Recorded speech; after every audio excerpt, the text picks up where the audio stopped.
All right, Martyn's down here, down my neck of the woods, as we are heading down to Fordingbridge. We're going down to visit a store called All the Cool Stuff. It's run by a guy called Dave, and he's going to show us a few bits. Then, if we get time, we're going to go and see a few other bits afterwards. So, let's see what there is. Let's go.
This is a collaboration with a very talented chap called Luke Kofi Bainbridge, otherwise known as No More Heroes. So he's a action figure painter. He used to work for Games Workshop doing all of the bits and bobs there.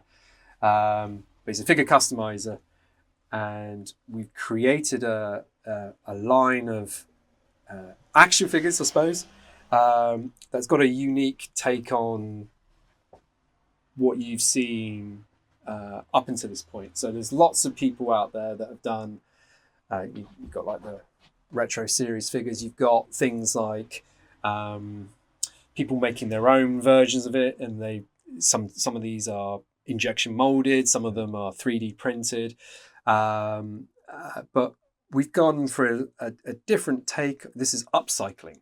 So this is actually taking knackered figures, beaten figures, the stuff that's in the bargain bins, and then giving them a whole new lease of life. And rather than upsetting people by refurbishing the figure to, taking, like I said, if you find a beaten up yak face, but then making it something that it was, these are clearly something that they're not. They're all new characters.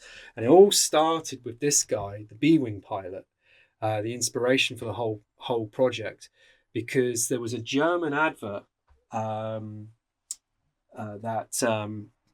was done in comic books around about 84, 85, advertising for the Power of the Force line era, the X-Wing fighter.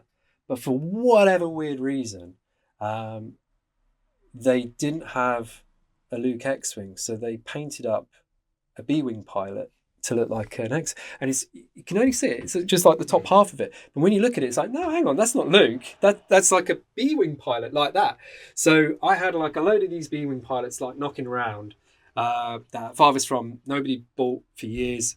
It's a great figure, but like, you're not gonna army build them. So I approached Luke to say, well, look, I've got this idea, and he was like, yeah, we can do that. He knocked up sort of like the prototype, and then as I was like looking at this, I was like thinking, well, why don't we do this with, because I've got tons and tons and tons of beta figures. Why don't we try and create new characters, on the same idea? So we called this one the Rogue Squadron pilot. You've always got like tons of 9-nums. So this is the Code Slicer, so it's more like from Battlefront as a character there. Yeah. Vizam's the Nikto gunner from the sail barge that fires onto the skiff. And then you got Horsvel and Mortuma. Mortuma's supposed to be the skiff master, but like slightly different colours. and Horsfell is actually the guy that Luke pulls out the sail barge as he's climbing up. But then within that, we thought, let's increase the diversity of like your troop builders. So we got an additional rebel commando. So that was wave one, and then within that, to make it cool, created like a little gift box. That's amazing. So they'd be inside, and then within each one, you'd have the opportunity to like purchase a mail away figure. So Horsfell was the mail away figure for set one, and then set two, we have Nasayad, and he's the guy who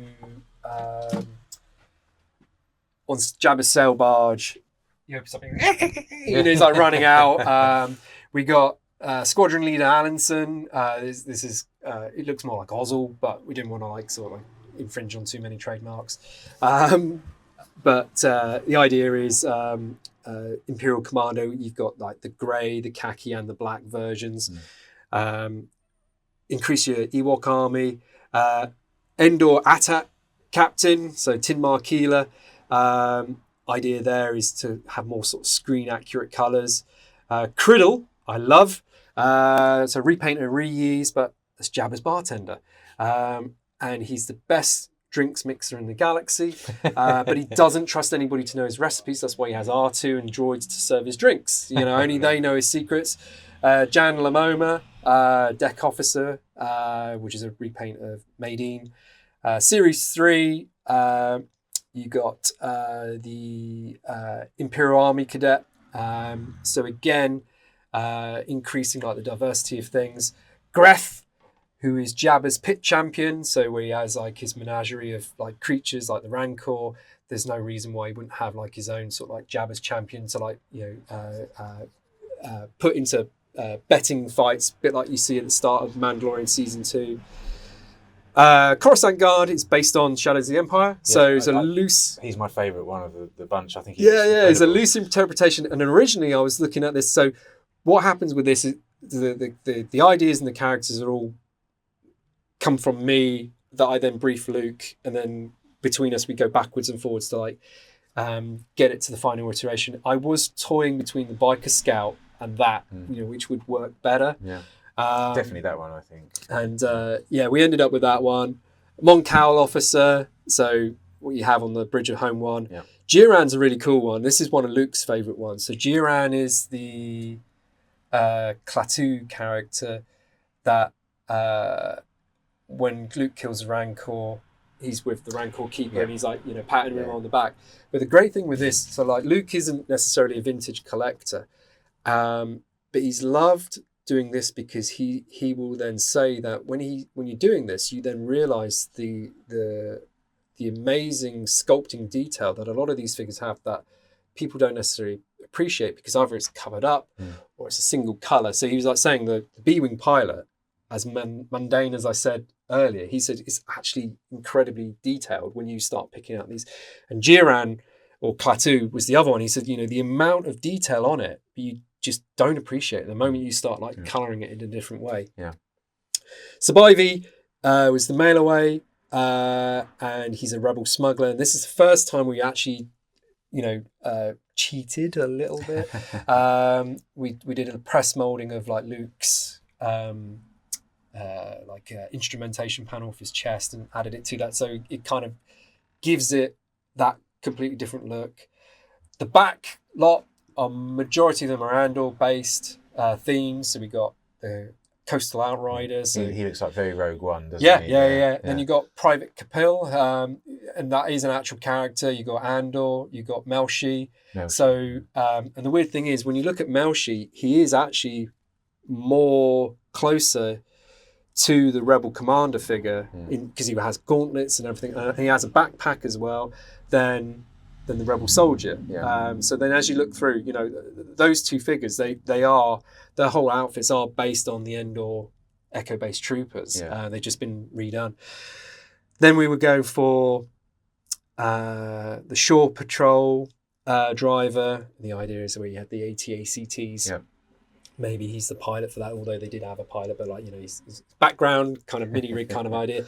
And then repaint of the attack commander again, but as Thrawn, because in Rebels, when he takes on the Bendu, he's actually dressed in that kind of white armor gear. Well, so, exactly that is. Yeah. So the great thing with this is giving, you know, these things that you couldn't sell for a toffee a new lease of life. Luke has cursed me several times because there are things like, you know, Martyn loses his nose, so he's kind of like, you know, resculpted noses and things like that.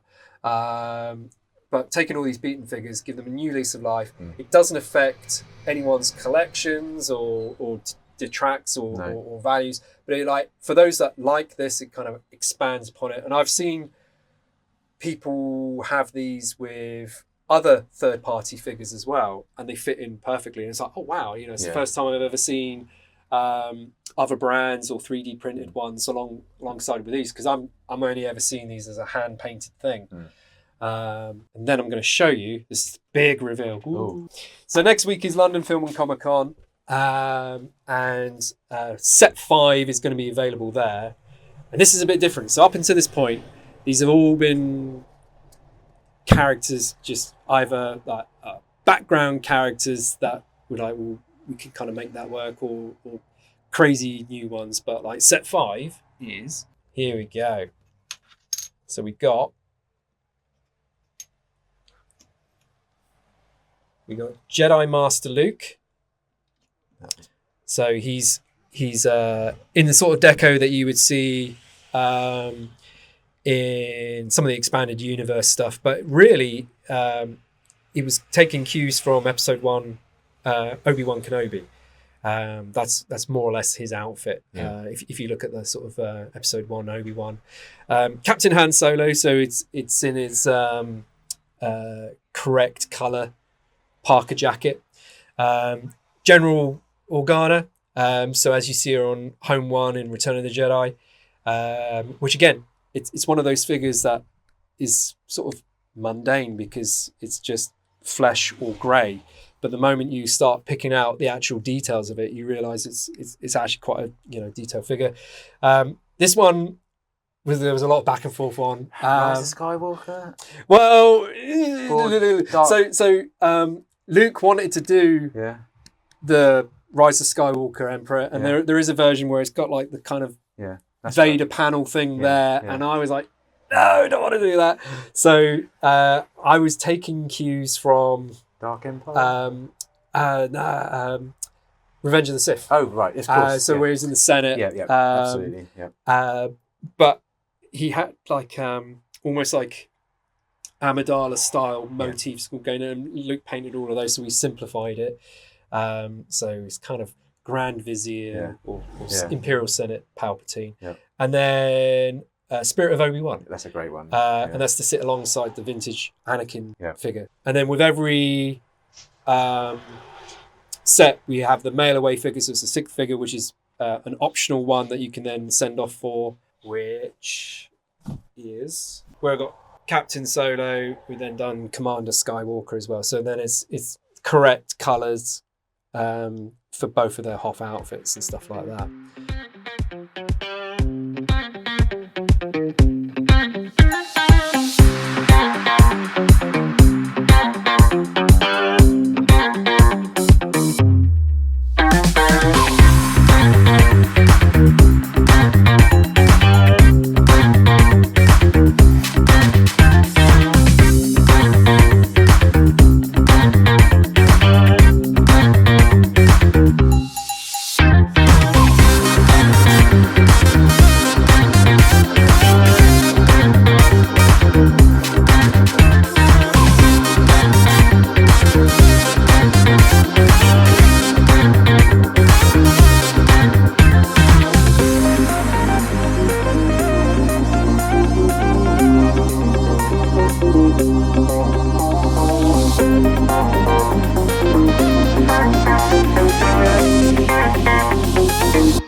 collectors, you've seen loads of different iterations and different products, and it's very difficult to ever sort of like give the opportunity to like sort of see something that you might not have seen before in one form or another. And some of these things you probably have seen, and some of them you might not. But I've tried to theme it, so I've got 2 lots, Astromech related and vintage collection related.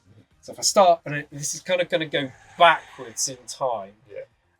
So this is incredibly mundane, but this is a production sketch for the unproduced Attack of the Clones Koosh Ball R2D2. Now, Koosh, I don't know if you know what that is. It was kind of like a rubber band strand things. They were kind of like a sensory toy. And they did, for episode 1, Jar Jar on a Cadu and other Watto, I think they did. And they were going to continue on for Attack of the Clones. And R2D2 here is with his little jets. I don't think they made any of them. I think they kind of mothballed the idea because I think they thought it was bad. But the cool thing with this, even as an unproduced idea, is by a chap called Errol McCarthy, and he is a massive legend in toy design. He's best known for a lot of his work in micro machines. So like where we talked about Star Wars, he did a lot of the micro machine. Do you remember the little transforming heads? Yes, Single figures. Yeah, got a couple of those. He was the guy who designed all of those, Yeah. but also Masters of the Universe. So a lot of the illustrations you see on the back of the packaging were like Errol McCarthy. Oh, came wow. up with like a lot of, so Yeah. he's an absolute legend, and he got to come up with a Koosh Ball R2D2. Now the next one is, so I don't know if you remember these, Cadbury's.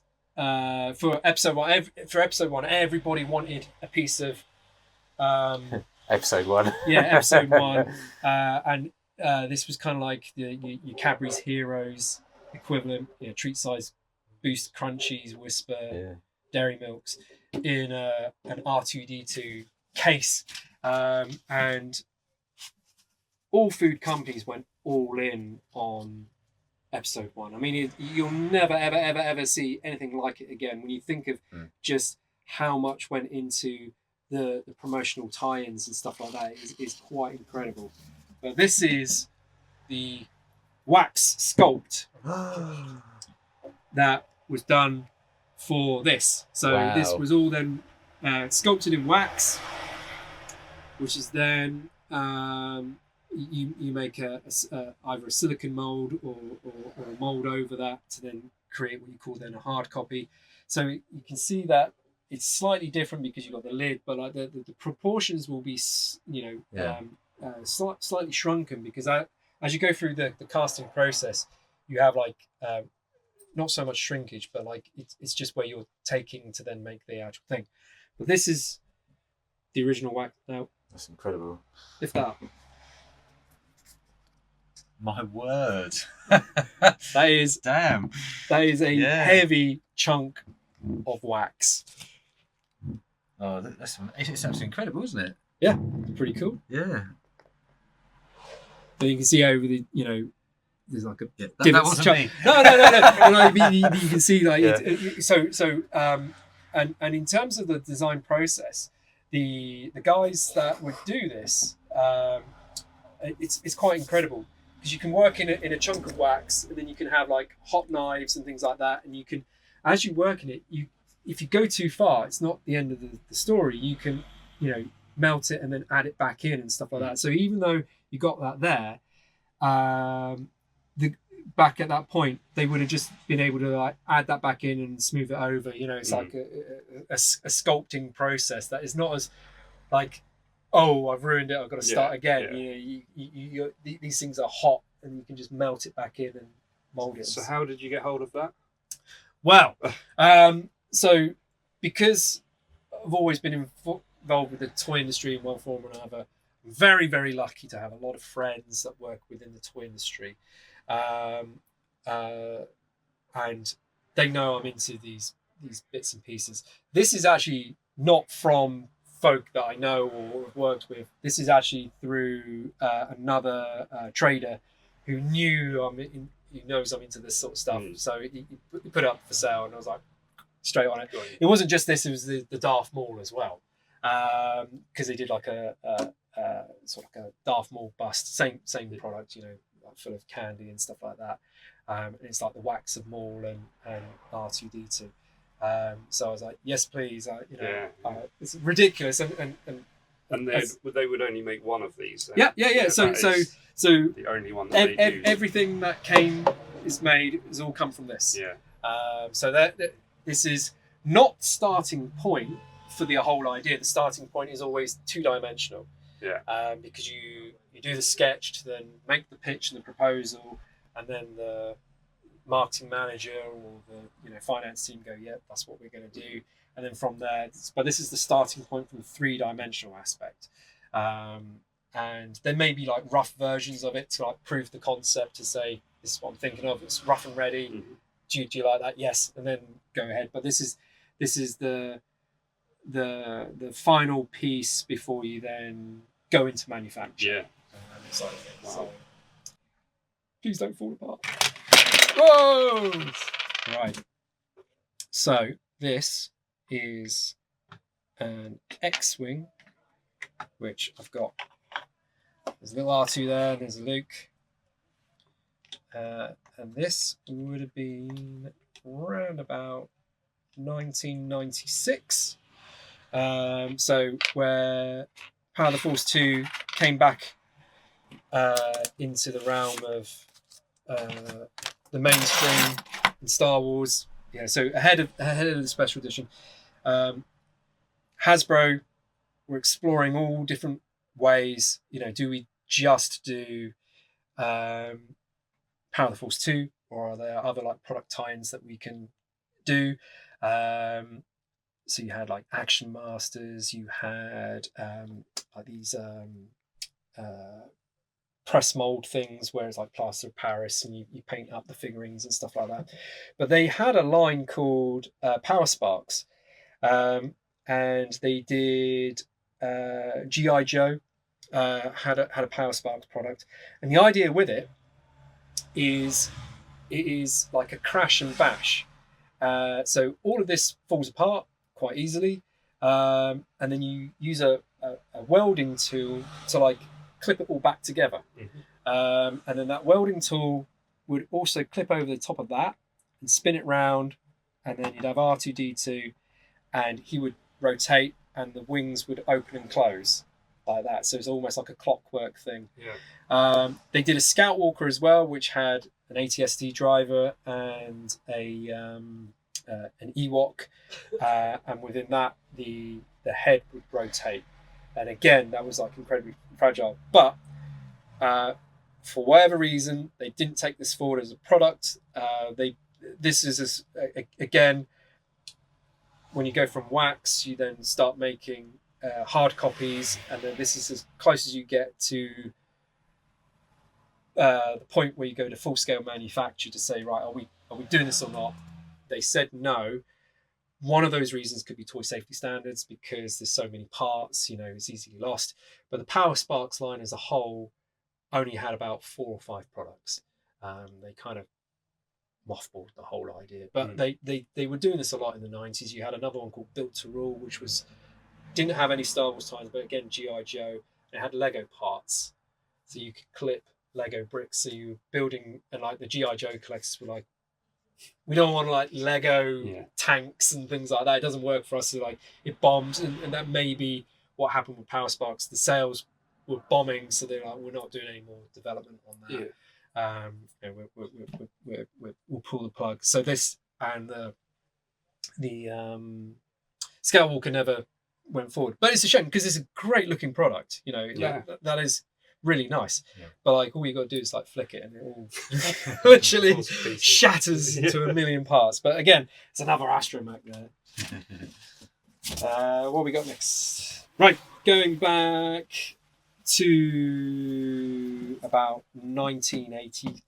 Well, actually, this a little bit before then. So this would have been about 1980. It's 1994, but it's actually based on a 1983 product. So this is a bit of a strange one.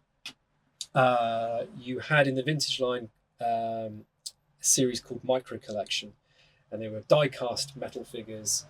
And they did Bespin, and they did Hoth, and they did a couple of Death Star sets. This is an R2-D2 that was originally designed for the Dagobah set, and they cancelled the line at the launch of Return of the Jedi because, again, the sales weren't strong enough. 3 3/4 inch was, what everybody was into as a scale. It was a bit ahead of its time. Micro Machines came in the 90s, and it's kind of like an early version of Micro Machines, which sold really well. But like back then, parents had invested so much into the 3 3/4 inch. Why are we going to go for anything else? So there were several sets planned. There was a Bespin torture chamber. There was a Hoth Bacta tank. There was a Death Star throne room. There was a Jabba palace, a Jabba's dungeon, and a Dagobah. And this is the R2 for the Dagobah. But this, although the design is an unproduced one from that era, this material was only used by Hasbro or Kenner in the 90s. It's a blue urethane, and they in the early 90s were taking old molds to like test the material out, to test the urethane, and then they were finding that, oh yeah, that works, so we're going to use that in our other toy productions. They were just literally getting old things that they've not used. A lot of these hit the market, and they were sold as original vintage prototypes, but they technically weren't. They were produced in the 90s. They were still unproduced, and there's still a prototype product, but like the giveaway was the actual substrate used. It was never actually available back in the 80s. So they're commonly known as Blue Harvests, so like play on Blue Harvest, but like there's a whole heap of them. But yeah, the last one we got is this, which is Revenge of the Jedi card for R2-D2. So a lot of collectors will have seen these in various forms, and a lot of people know changeover from the name from like Revenge of the Jedi to Return of the Jedi. Up to that point, because of the production timescale of product development, a lot of things were being worked on with that very first motif that would then have to be mothballed or binned off because of the changeover. But this one is quite cool and quite significant because at that point in time, this is based on the original version of R2-D2, which had then actually been superseded by the sensor scope version. So whether or not perhaps they were thinking that they were going to do the original R2-D2 into the Jedi line and the original 3PO, there's a lot of sort of like debate. Probably not, because you've got the absence of the actual nameplate there saying, R2-D2 and what have you. But if you look at the back, it is the same as what you would have had, with the exception of like the change in titles. But you've still only got the sensor scope R2, not like the original solid dome version. So yeah, it's another sort of oddity and a bit different in terms of Astromech related, that you don't see every day. And then even within Revenge of the Jedi side of things, that is one that never would have probably got the release anyway. But not just the name, you can see on the Kenner there as well. The actual Kenner logo is missing, and that's graded as well. Yeah. So that was one that I came across from a vendor that was like selling it, me personally, grading is not a thing for me, but I do get that it is, for a lot of people it is a big deal. But I would have quite happy to just bought it if it wasn't graded. Yeah. I wanted the item, not necessarily the fact that it was like graded and stuff like that. So that one first, right? So vintage collection, compared to the other stuff, this is all 2-dimensional, but it's significant in terms of the two-dimensional side of things. So the amazing R2D2 Koosh ball was like a concept sketch, and then you present those to say this is the idea, and then you get the sign off to say, okay, we're making that product. From there, it's changed now because of digital sculpting, but from there you'd have an artist draw and refine that concept into something that then goes off to a sculptor. And these are always called sculpting inputs. And it's like a front, side, back, three-quarter view for the sculptor to then go and sculpt it. Now, because of technology, this sort of came in 2010s or so. You do away with the sketch concepts altogether. You just go straight into 3D CAD design and stuff like that. So as a result, on the vintage collection, it's very difficult to get pre-production stuff in the physical because it's all data. So you can print off the things. But what we've got for the Magna Guard, these are the inputs for the Magna Guard for the vintage collection. Now you can see Look at the detail. it's only half the figure because you don't have to do the other half as well, because it's just literally the same leg. That's all you're sculpting is that one leg, because that one leg is then going to be this leg. And then same with the arms. The arms are omniposable, I suppose. You may have a difference on the head, so you have a breakdown of the actual composition of the parts to explain what is a peg or ball joint. I've not actually got one of these loose, so I don't know if that is actually something that ended up, a jointed toe. I couldn't tell you. I keep all mine carded. Unfortunately, so. But that's something you probably don't normally see. No. And it's very unique to this fig. So it may be something that I'm sure listeners would be able to explain that. And then you got the closer detail of the head. So this would go off to a sculptor, and they would then sculpt all these up. Now this is literally from the sketchbook, because this one in the back of this related to Shadows of the Empire specifically, but not vintage collection. The ASP droid with the sabers. That was the dueling droid for Vader in Shadows of the Empire. Now again, this wasn't going back to the 90s Shadows of the Empire. This would have been the comic two packs. And there would have been a Vader and ASP saber droid. That never really went any further forward, but on this particular sketch pad, that one got canned. So he just was moving on to the Magna Guard. So got the Magna Guard there. So who are these from? Are these This is literally the Hasbro designer. Wow. And then this one is an Echo-based trooper, which originally was unproduced, but I think then went on to be, is it Cal Adder? There is an Echo-based trooper. Yeah, there is a Rebel commander, isn't there? That I think the elements of this, because it was supposed to be just an Echo-based trooper, but I think they then brought out the actual named character instead. So this is not the named character.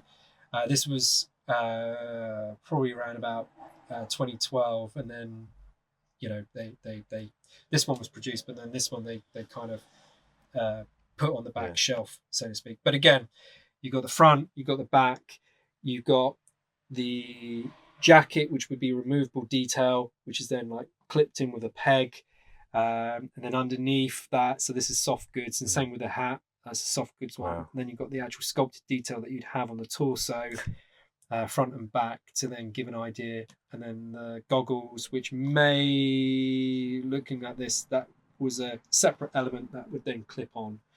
And again, is looking, sketching it all out. This would then go off to scanned in, and then refined up for presentation, and then go off to the actual sculptors to then, take that from That's- 2D into 3D. That's amazing, isn't it? Well, Yeah. I mean, I love the way I mean, I don't know if that's scars or grey hair, but it's just, you know, the detail he's put into that is absolutely brilliant. Well, these are lovely pieces, aren't they? And the last one I've got, which is specifically for vintage collection, is Akbar. Wow. So again, every vintage collection Akbar comes from this point. Wow. And you can see he's got his little data pad thing, which was like a take off the thing on home one. You can see close up on the soft goods bit, that would be around his torso there, so go across there. You can see the body construction, which again is like only needs to be half because you then just duplicate it to like go over. Sure. You don't need to draw the whole thing. And then you've got back piece, so again the back skirt, so that's the two elements that go over there. But yeah, all of your vintage collection Akbars came from this one point. Wow. So Well, thank you so much for showing us those. That's spectacular. Awesome. Yeah. I'm going to be starting the new collection. So as you saw there, Dave showed us some incredible stuff. We were in there for about 3 or 4 hours, so I thought we should dedicate this entire video to just all the cool stuff. But as I said earlier, we wanted to get to a couple of other stores whilst Martyn was down, so make sure you're subscribed to the channel so you don't miss any of this.